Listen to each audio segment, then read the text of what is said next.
देखो 10.1 में क्रय मूल्य दिया है, किसी में विक्रय मूल्य दिया है सिर्फ, और हानि प्रतिशत या फिर लाभ प्रतिशत दिया है। हमें निकालना है, जो यहाँ पे गैपिंग है हमें वही फाइंड आउट करना है। ठीक है, तो हमारे पास फॉर्मूला है, फॉर्मूला में तो ये सब है ना, क्रय मूल्य, विक्रय मूल्य, लाभ कितना है, फिर लाभ प्रतिशत का जो फॉर्मूला है। तो बस फॉर्मूला को यूज़ करेंगे।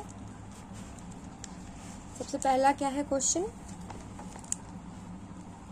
क्रय मूल्य दिया है 10.1,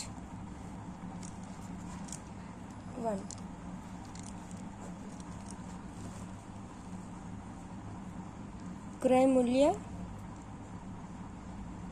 बराबर 500 रुपये, और क्या दिया है, लाभ प्रतिशत, प्रतिशत बराबर 25%। अब देखो ये दोनों कौन से फॉर्मूला में ये दोनों है, कौन से फॉर्मूला में ये दोनों है, क्रय मूल्य और लाभ प्रतिशत। देखो लाभ प्रतिशत, क्रय मूल्य, ये एक फॉर्मूला है जिसमें से हमको लाभ मिल जाएगा। ठीक है, तो देखो लाभ प्रतिशत का फॉर्मूला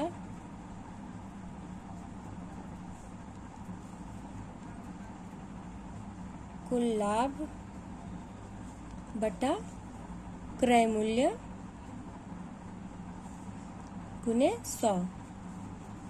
लाभ प्रतिशत हमें दिया हुआ है 25, कुल लाभ हमें नहीं पता है, क्रय मूल्य क्या दिया है 500 रुपये। देखो यहाँ सॉल्व हुआ। अब ये कुल लाभ इक्वल टू के इस पार है, इसको इस पार ही रहने देंगे,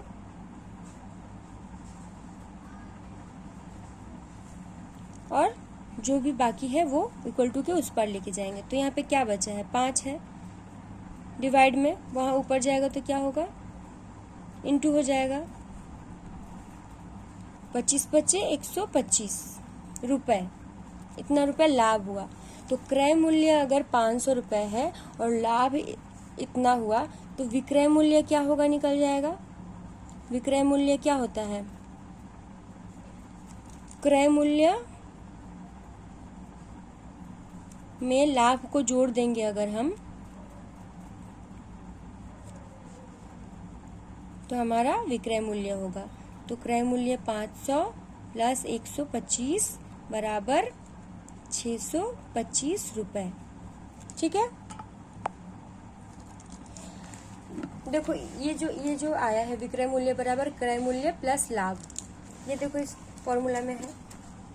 विक्रय मूल्य अगर हम इक्वल टू के इस पार रखेंगे तो क्रय मूल्य क्या होगा, माइनस में यहाँ पे है तो उस पार जाएगा तो क्या होगा, प्लस में। तो क्रय मूल्य प्लस लाभ हुआ ना विक्रय मूल्य। तो बस यही फॉर्मूला घूम फिर कर यूज करना है, घुमा फिरा कर यूज करना है। ठीक है, तो ये हमारा इसका आंसर मिल गया। अब देखो ये लास्ट वाला एक बताते हैं। विक्रय मूल्य दिया है और लाभ प्रतिशत दिया है।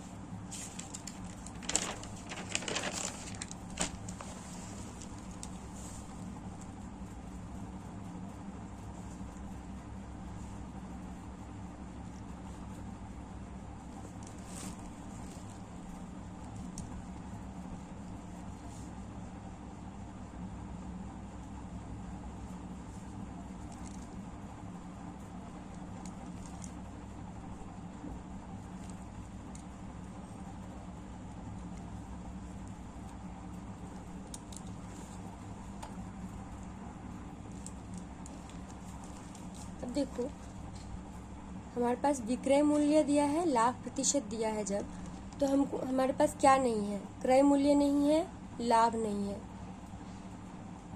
तो देखो हमारे पास कोई फॉर्मूला है जिसमें हमारे पास कोई फॉर्मूला है जिसमें कि विक्रय मूल्य हो और लाभ प्रतिशत हो।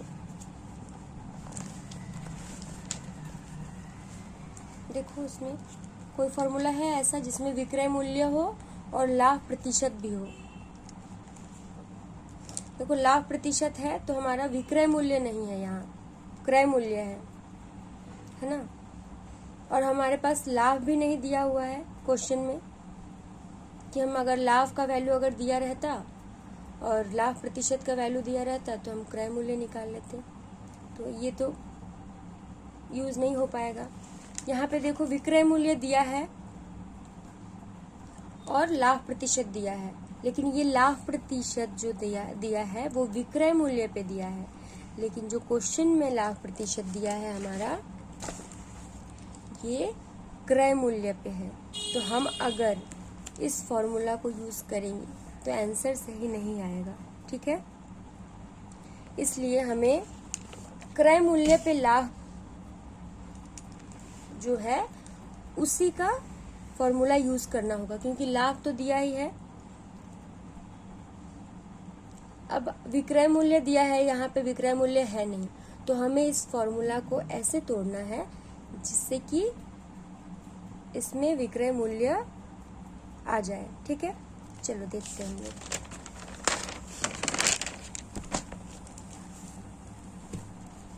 फॉर्मूला क्या था, लाभ प्रतिशत बराबर कुल लाभ बटा क्रय मूल्य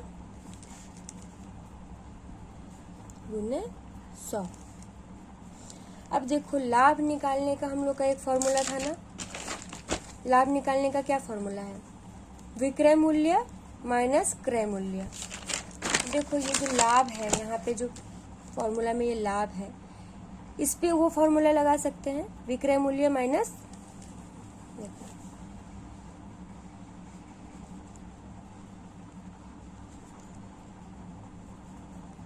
क्रय मूल्य, ठीक है।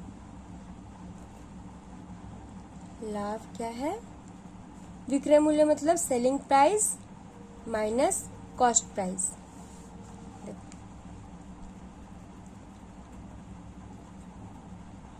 Selling price minus cost price divided by क्रय मूल्य मतलब कॉस्ट प्राइस इंटू 100। और ये लाभ प्रतिशत, लाभ प्रतिशत हमारा दिया है ना, कितना दिया है, 15 दिया है।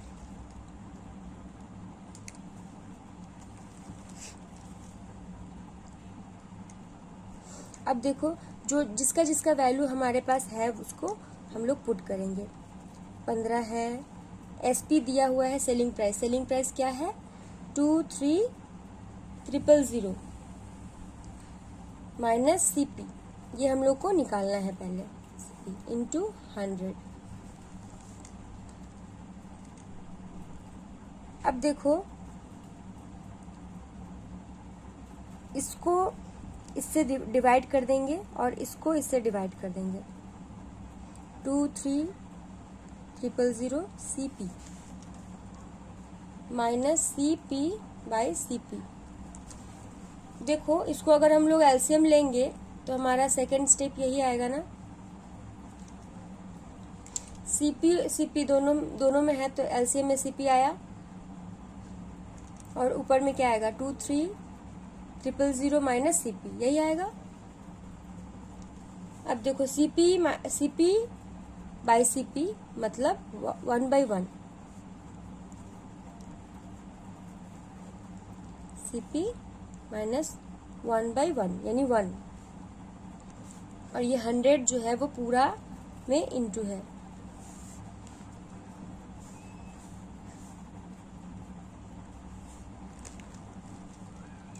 अब जो अननोन पार्ट है उसको हम एक तरफ रखेंगे और जो भी नोन पार्ट है वो हम लोग इक्वल टू के एक तरफ लेके जाएंगे। तो देखो 15 है, 15 और ये क्या है, देखो मल्टीप्लाई में 100 है, तो सबसे पहले हम इसको इक्वल टू के इस पार लेके जाएंगे तो डिवाइड में हो गया, और क्या हुआ बचा क्या, ये CP -1। अब देखो ये -1 अगर इस तरफ जाएगा तो क्या होगा, प्लस होगा ना। तो हम लोग 15/100 प्लस 1 हुआ 23,000 CP। अब इसको सॉल्व करेंगे हम तो क्या आएगा 115,100। इसको सॉल्व करेंगे तो ये आएगा। LCM में 100 रहा, 15 प्लस इसमें क्या होगा 15 + 100 आएगा। तो 15 + 100 मतलब 115। और इस तरफ क्या है 23,000 CP। अब देखो CP को हम इक्वल टू के एक तरफ रखेंगे और बाकी को इक्वल टू के दूसरी तरफ रखेंगे। तो देखो CP को हम एक तरफ लेके आएंगे, मतलब ऊपर लेके आएंगे। ये नीचे है ना, तो हमको ऊपर लेके आना है।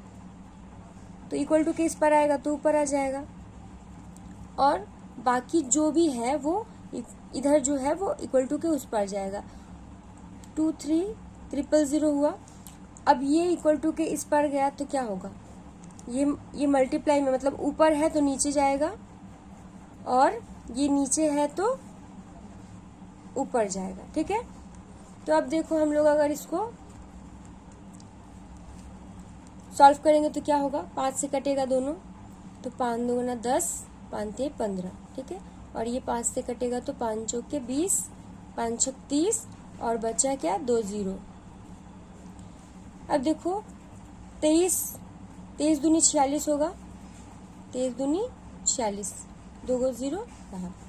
अब 200 × 100 क्या होगा 20,000। CP क्या आया, यानी क्रय मूल्य क्या आया,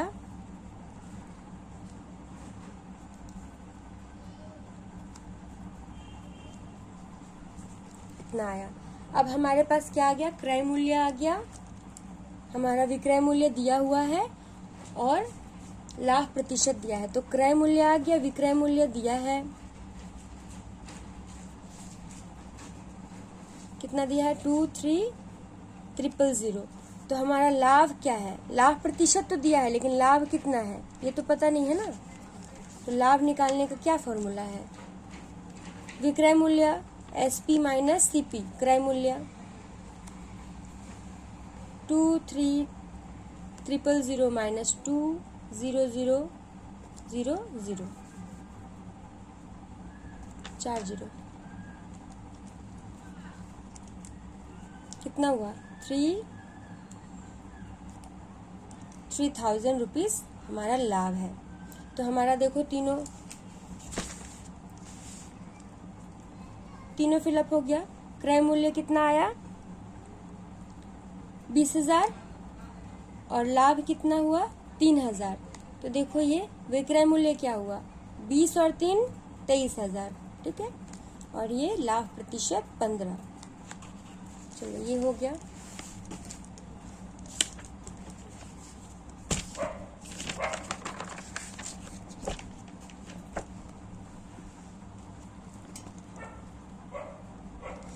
अच्छा, लेख चित्र से निम्न प्रश्नों के उत्तर दें। अच्छा, इस चैप्टर से लेख चित्र से कुछ क्वेश्चन आता नहीं है, लेकिन फिर भी फॉर इन्फॉर्मेशन मैं बता दूं कि क्या बोला जा रहा है, लेखा चित्र देकर क्रय मूल्य और विक्रय मूल्य में संबंध लिखे।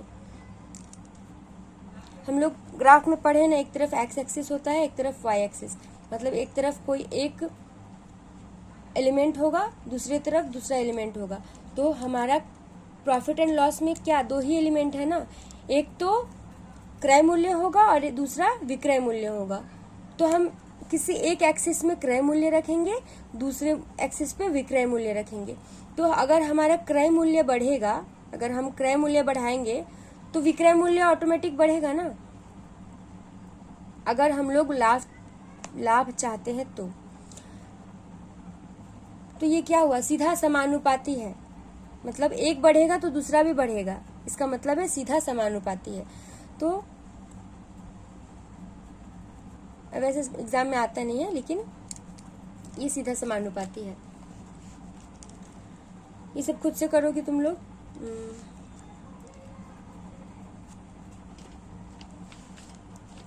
देखो इसका क्या है, सुबीर चाचा ने 176 रुपए की एक घड़ी बेची है।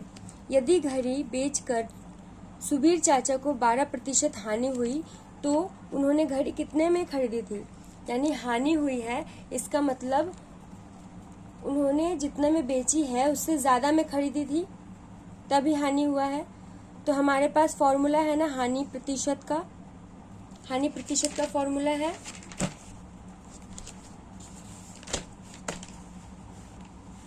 देखो, हानि प्रतिशत का फॉर्मूला है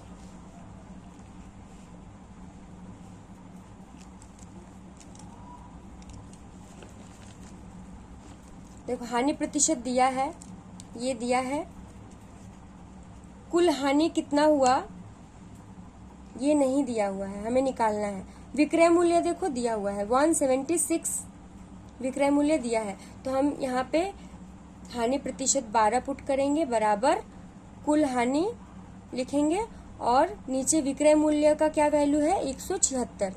ठीक है, बाकी सॉल्व करेंगे और कुल हानि का वैल्यू हम लोग निकाल लेंगे। ठीक है, अब कुल हानि निकालने के बाद यहाँ पे क्या पूछ रहा है, देखो उन्होंने घड़ी कितने में खरीदी थी, और तो हानि हमें पता चल जाएगा।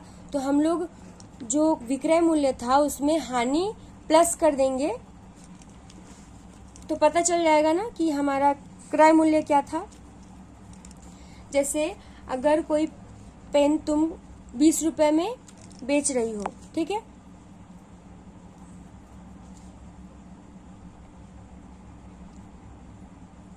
और तुम खरीदी हो वो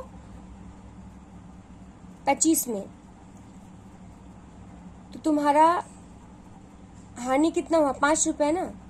तो हम अगर 5 रुपये हमको पता चला कि ये हानि 5 रुपये हुआ है, तो हम विक्रय मूल्य में अगर उस हानि को जोड़ देंगे, विक्रय मूल्य क्या था हमारा 20 रुपये था और हानि 5 रुपये था, तो हम विक्रय मूल्य में हानि को जोड़ दिए तो हमें क्या मिला क्रय मूल्य, यानी 25 मिल गया।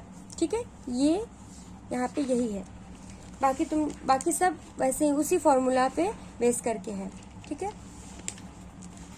अब देखो ये थोड़ा सा डिफरेंस है, पर फॉर्मूला वही लगेगा लेकिन इसमें थोड़ा सा कॉन्सेप्ट है, बताते हैं।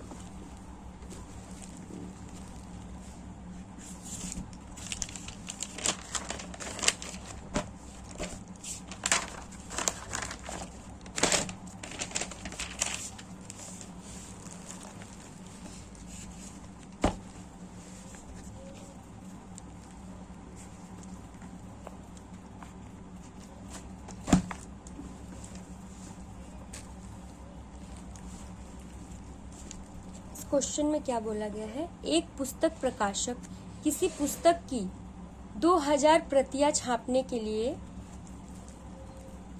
इतना रुपया कागज पर, इतना रुपया छपाई पर और इतना रुपया बंधाई पर खर्च करते हैं। पुस्तक विक्रेताओं को 20% की छूट देकर वे 20% लाभ करते हैं। तो प्रत्येक पुस्तक का निर्धारित मूल्य ज्ञात करो। यानी जहाँ पे बुक छपता है, यानी जो छापता है बुक, उसको बोलते हैं पुस्तक प्रकाशक। ठीक है, किसी एक पुस्तक का 2000 प्रतियां, यानी एक कोई पुस्तक है उसका 2000 कॉपी, जैसे हम लोग का जो मैथ्स का बुक है, बुक तो एक ही है लेकिन कितने सारे कॉपीज है, तभी तो सभी में बांटा गया ना। तो इसलिए यहाँ 2000 कॉपीज बनाने के लिए ये पूरा का पूरा इतना रुपए का कागज लग रहा है, इतने रुपए का छपाई लग रहा है और इतने रुपए का बंधाई खर्च लग रहा है। तो टोटल अगर 2000 पुस्तक हम लोग बना रहे हैं तो टोटल खर्च इतना हो रहा है। ठीक है,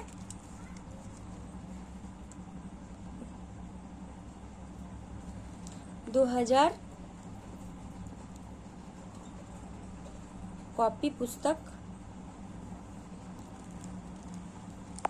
कॉपी मतलब ये वो कॉपी नहीं है जिसपे लिखते हैं हम लोग, कॉपी मतलब उसका, अच्छा छोड़ो, प्रतियां लिखते हैं, प्रतियां छापने के लिए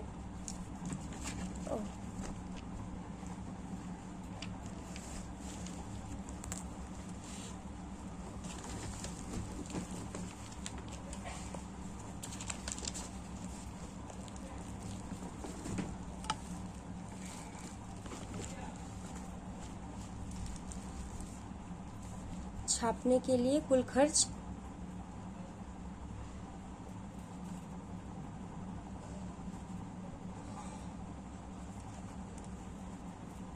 बराबर क्या है, क्या क्या है, 3875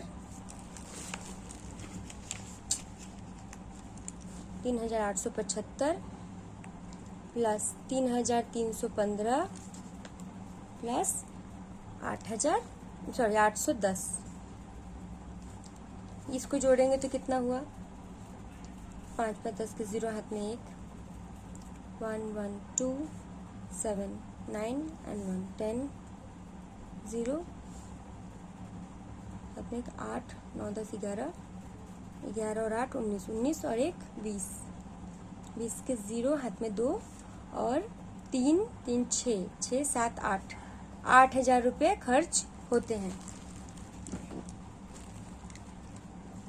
8,000 रुपये खर्च होते हैं 2,000 कॉपी के लिए, 2,000 बुक्स के लिए।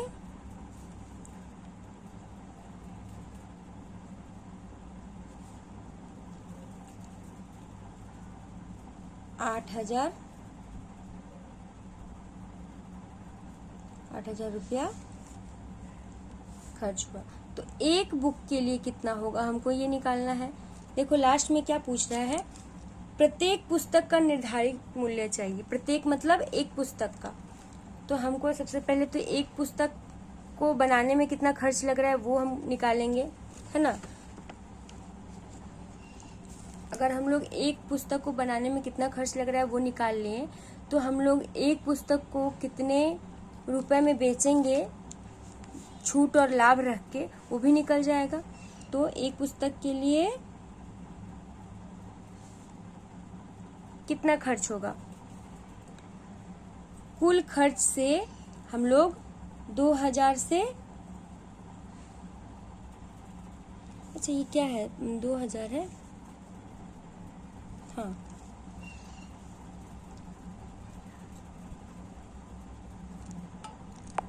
डिवाइड करेंगे तो क्या होगा, कितना आया 4 रुपए, यानी एक पुस्तक बनाने में 4 रुपए का खर्च होता है।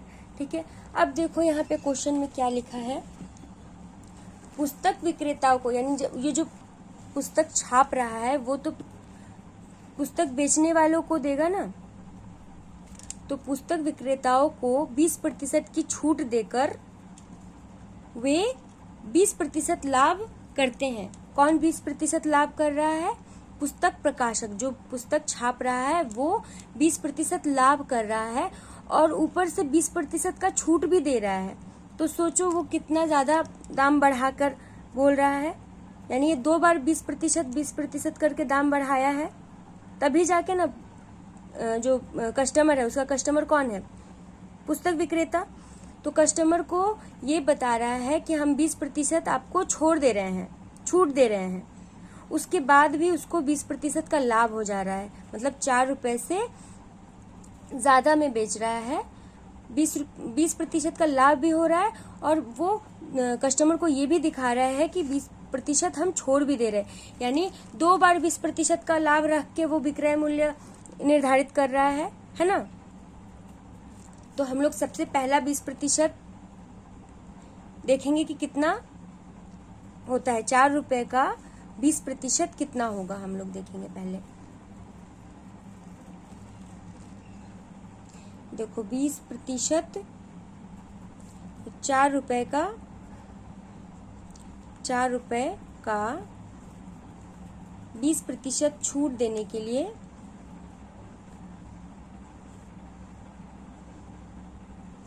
निर्धारित मूल्य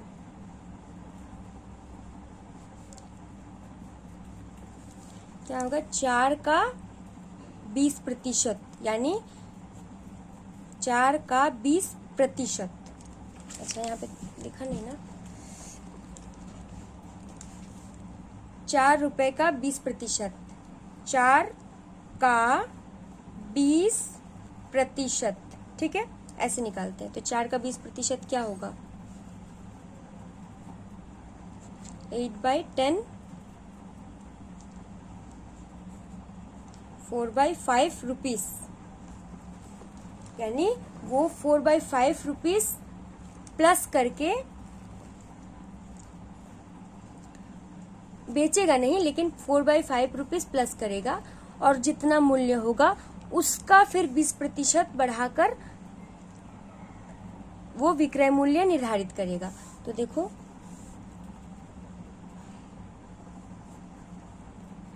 छूट के लिए, केवल छूट के लिए निर्धारित मूल्य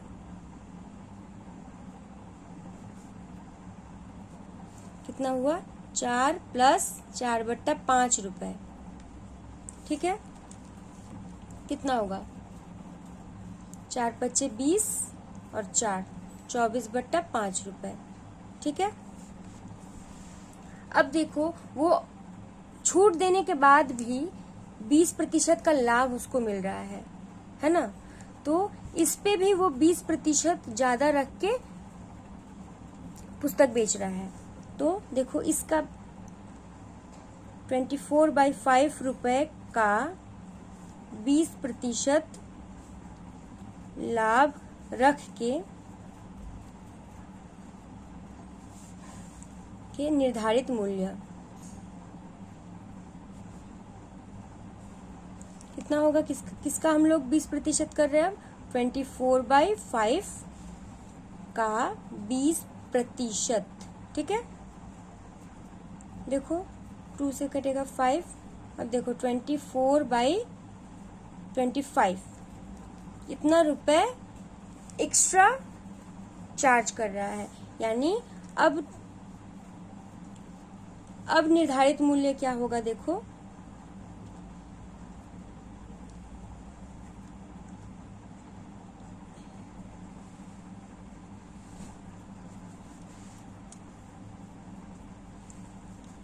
24/5 इस इतने रुपए का 20% क्या हुआ, ये अब ये पैसा एक्स्ट्रा है, इसको हम लोग इसमें जोड़ देंगे तो हमको कुल मूल्य निकल जाएगा, हमको कुल मूल्य मिल जाएगा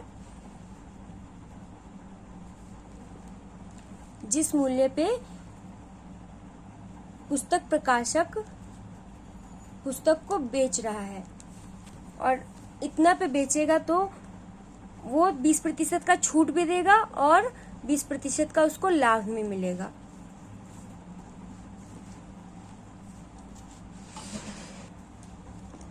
देखो इसका एलसीएम क्या होगा, 25, 5 हुआ, 5 बचा तो 5 को इसके साथ मल्टीप्लाई करेंगे, प्लस ये पूरा कट गया 24, क्या हुआ, 5 के 20 के 0, हाथ में 2, 5 दूना 10, 11 12, 120 प्लस 24 डिवाइड बाई 25, मतलब 144/25 रुपीस में वो बुक बेचेगा। तो कितना हुआ टोटल देखा जाए, अगर हम इसको डिवाइड करेंगे तो कितना आएगा, चलो रफ में देखते हैं।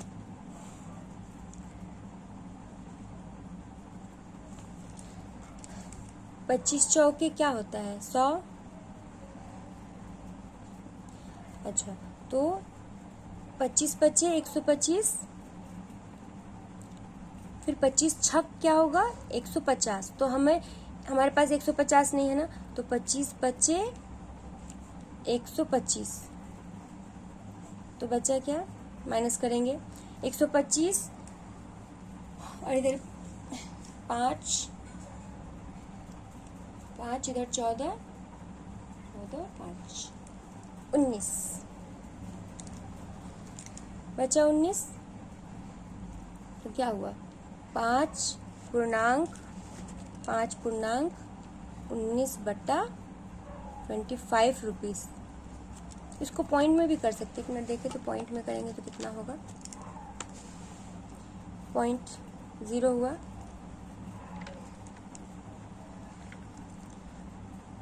25 छक्के 150, 25 सत्ते 175, 25 सत्ते 175। क्या बचा? 5 1 15 बचा। फिर पॉइंट के लिए एक 0, तो 25 छक क्या होगा? 25 छके 150 कट गया।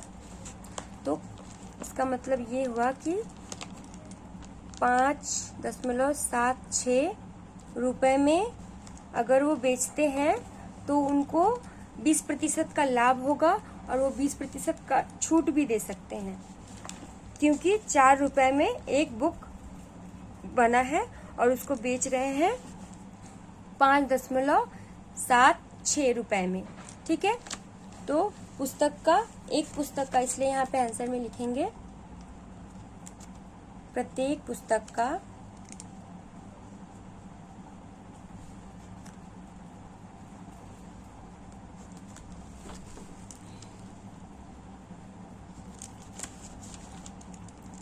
निर्धारित मूल्य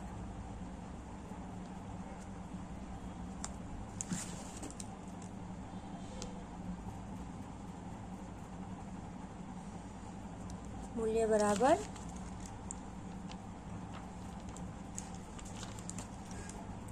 ₹9 है। ठीक है,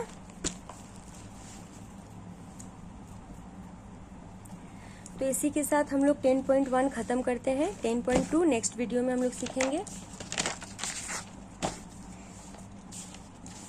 ये 10.2 हम लोग नेक्स्ट वीडियो में सीखेंगे। तब तक के लिए बाय।